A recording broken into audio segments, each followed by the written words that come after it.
မင်္ဂလာပါအစိုးဆိုကင်ပန်းစာတင်တဲ့အကြောင်းပြောကြရအောင်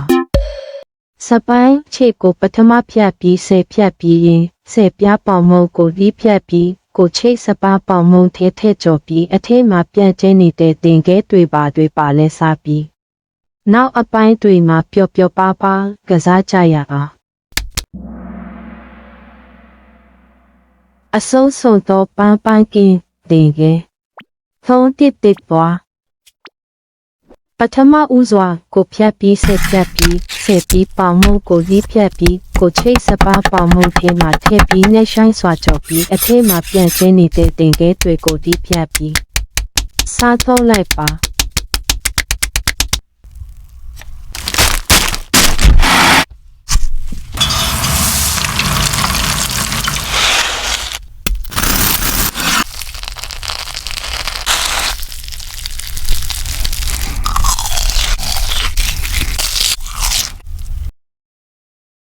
ပထမဦးစွာကိုဖြတ်ပြီးဆယ်ဖြတ်ပြီးနောက်ကိုဖြတ်ပြီးဆယ်မုံကိုဖြတ်ပြီးနောက်ကိုချိတ်စပန်းမုံတွေထဲပါ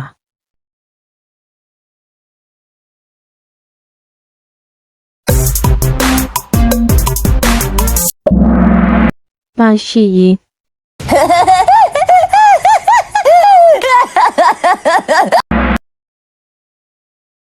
ပြင်းနဲ့ဆိုင်စွာကြော်ပြီးပြန့်ကျင်းနေသောတင်ခဲအထဲမှာပါသည့်အရာများကိုစားသုံးပြီးတစ်သက်စွာစားသုံးပါ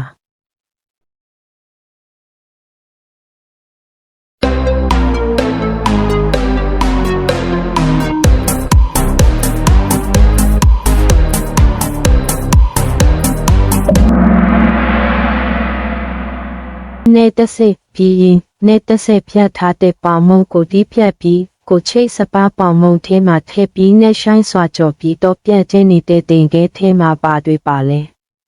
ပြီးမှစားရတာတစ်သက်ပါတယ်နောက်မှတွေ့မယ်